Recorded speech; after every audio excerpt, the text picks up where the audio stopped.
Je m'appelle Abdoulaye Doucouré, je suis le coordonnateur justice transitionnelle. Je suis avocat sans frontières Canada au Mali sur ces projets justice, prévention, réconciliation et le projet renforcement de la commission vérité, justice et réconciliation. Quand on me demande pourquoi la justice transitionnelle au Mali, ça revient à la question de la pertinence de la justice transitionnelle dans un contexte post-crise.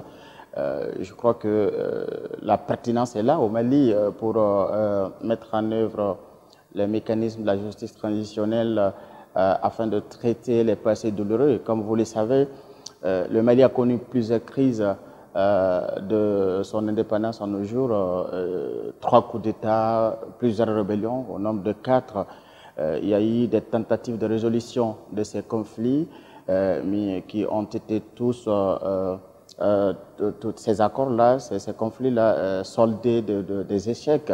A commencé d'abord après l'indépendance 63, la rébellion de 63, avec la militarisation de certaines parties du Mali, notamment les régions, les 6e et 7e régions.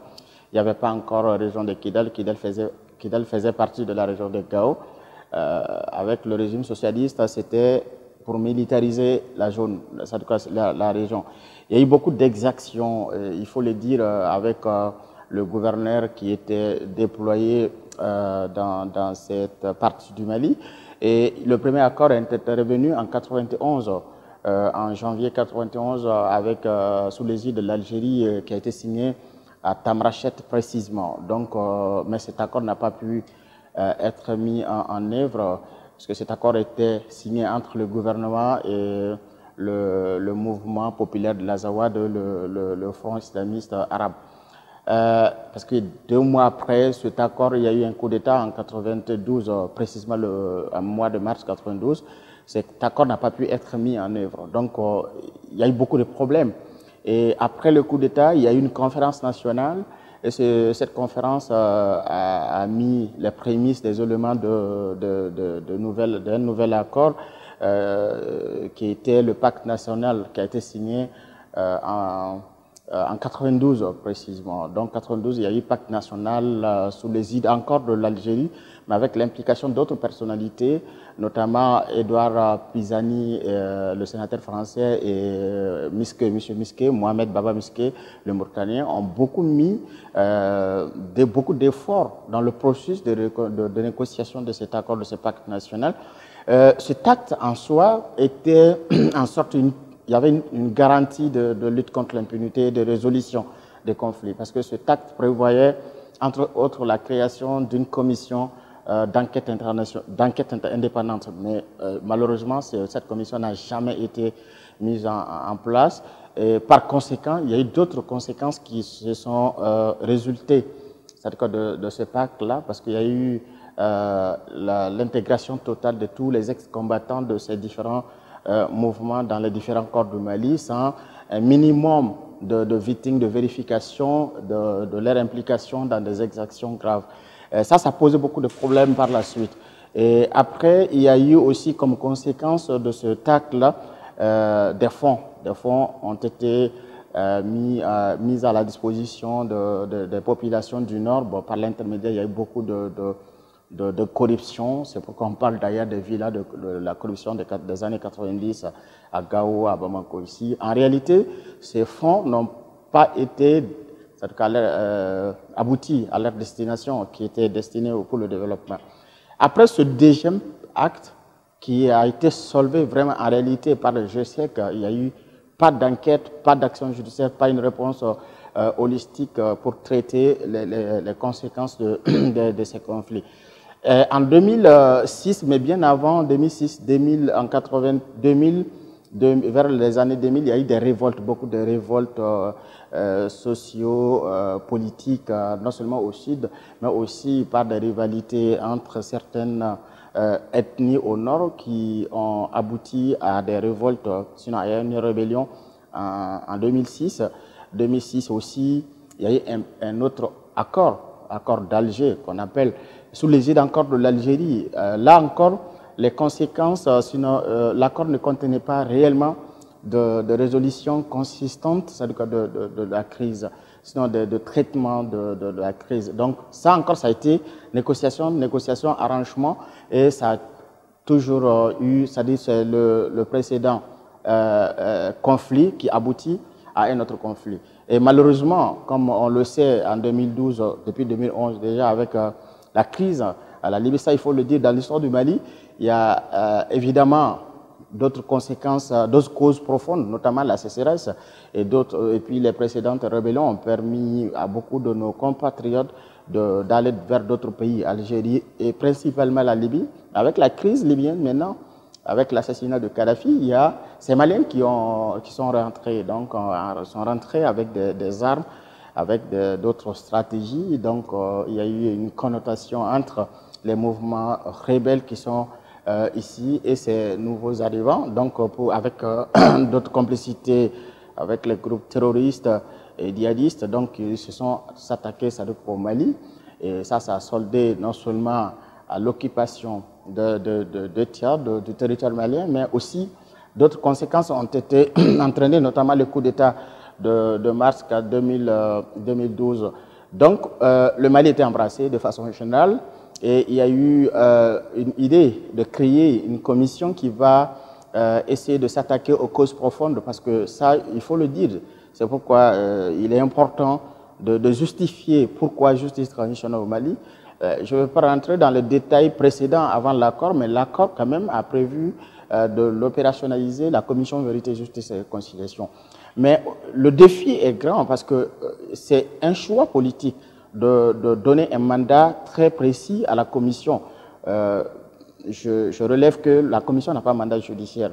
La commission, c'est vrai, a un mandat de proposer des recommandations, mais il faut reconnaître qu'il y a d'autres mécanismes de la justice transitionnelle qui sont mis en œuvre parallèlement à la commission vérité, justice et réconciliation. Donc quand cet accord a prévu non seulement l'opérationnalisation de la commission vérité, justice et réconciliation, a prévu également de mettre en place une commission d'enquête internationale.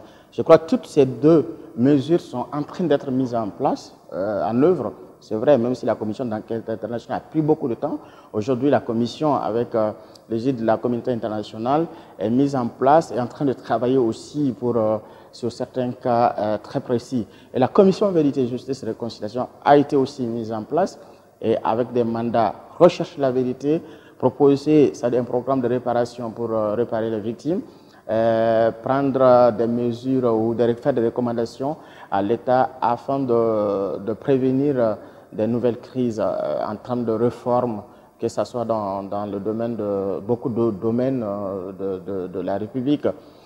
Voilà, pour répondre à la question, justement, aujourd'hui, la réponse à ces crises-là doit être consacrée par la justification de la justice transitionnelle. Parce que c'est avec beaucoup de mécanismes qui viennent pour répondre de façon holistique le besoin et surtout une réponse adéquate à la crise. L'autre question, c'est pour l'université. Effectivement, on a partagé toutes ces informations avec des jeunes gens, mais il faut le rappeler, nous, au niveau d'Avocats sans frontières Canada, au début, comme j'ai tantôt dit, la justice transitionnelle, c'est un nouveau concept. Donc, quand on avait commencé à parler avec la société civile, avec les associations de victimes, c'était vraiment un problème parce qu'il faut l'appropriation du concept. De quoi il s'agit? Donc, c'était tout un programme qui a été développé au niveau de projets, je crois que pour faire comprendre, sensibiliser la société civile, les associations de victimes, les acteurs étatiques, les groupes armés, toutes les composantes importantes de la société qui devront contribuer au processus de la justice transitionnelle ont été consultés, formés, sensibilisés sur les concepts, l'objectif. Ce travail a été fait dont ASFC, à travers le projet, je crois, a beaucoup contribué à cela. Par la suite, il était question de contribuer activement comment atteindre le plus grand nombre au niveau du terrain.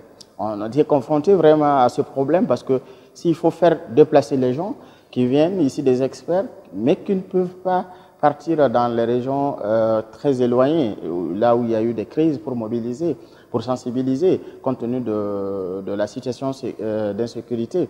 Du coup, l'idée était venue de constituer un groupe de gens, de jeunes, juristes ou non juristes, parce que ça, il faut le dire, la justice traditionnelle n'est pas seulement juridique, c'est aussi anthropologique, c'est aussi sociologique, il y a beaucoup d'autres facteurs, beaucoup d'autres connaissances qu'il faut prendre en compte. On a pu constituer ce noyau de jeunes gens qui ont été invités à participer à des formations très intensives avec partage d'expériences d'autres contextes, Canada, Colombie, au niveau de certains pays africains qui ont aussi expérimenté les mécanismes de la justice transitionnelle. Donc, il y a eu une première édition, il y a eu une deuxième édition qui a porté, surtout la première édition, c'était les fondamentaux de la justice transitionnelle, les piliers, la compréhension, le contexte de mise en œuvre. Mais deuxième édition était beaucoup plus thématique aussi, c'était l'implication des femmes. Comme on le sait dans beaucoup de contextes de crise, c'est les femmes et les enfants qui sont majoritairement des victimes. Comment ces femmes, ces personnes en situation de vulnérabilité puissent vraiment activement contribuer à la mise en œuvre de mécanismes de la justice transitionnelle. C'est à cet effet que l'année passée, à la deuxième édition, on a pu prendre des thématiques beaucoup plus concrètes avec d'autres expériences qui ont été partagées avec ces jeunes gens. Cette année, troisième édition, l'objectif, c'est jumeler la théorie à la pratique. C'est pour dire, OK, vous voyez les différents mécanismes, c'est ça que je viens de dire, vous voyez les différents mécanismes de la justice transitionnelle mis en place par l'État malien. Maintenant, il y a eu la participation de toutes les couches, comme je disais tantôt, mais maintenant, qu'est-ce que, à cette étape, c'est pourquoi il y a eu état de lieu. On a fait état de lieu de la justice transitionnelle au Mali de nos jours. Au-delà de la commission vérité, justice et la conscience, il y a commission nationale de démobilisation, de désarmement et réinsertion. Il y a commission nationale de réforme du secteur de la sécurité, de la justice. Donc, parallèlement, il y a beaucoup de mécanismes parallèles qui sont créés. C'était de faire état de lieu pour voir les limites, les rôles, les mandats respectifs de chaque mécanisme et comment ces mécanismes peuvent être complémentaires. Et au-delà de ça, comment la société civile, ce groupe peut prendre au relais. Parce que nous, on est un projet, on est appelé à disparaître, donc on ne peut pas partir sans laisser quelque chose, la relève générationnelle, que si on peut dire entre guillemets. Donc, ces jeunes gens ont été théoriquement formés et pratiquement formés. Et cette édition, c'est beaucoup plus sur le côté pratique, avec des initiatives qu'ils ont initiées, pensées, montées. Comment on peut être utile à ces processus-là. Ça s'est fait qu'il y a eu beaucoup de niveaux d'initiatives, non seulement des plaidoyers, mais aussi sensibilisation, mobilisation, plaidoyers même communautaires ont été initiés. Et là, c'est sur ça qu'on travaille actuellement avec eux pour finaliser et avec que ce soit financement d'ASFC ou d'autres partenaires peut aussi financer ces initiatives. C'est des petites initiatives pour permettre d'expérimenter la mise en œuvre au-delà de la théorie, comment mettre concrètement sur le terrain avec les communautés, avec les cibles, les principes élémentaires de la justice traditionnelle. Voilà l'objectif cherché pour cette université.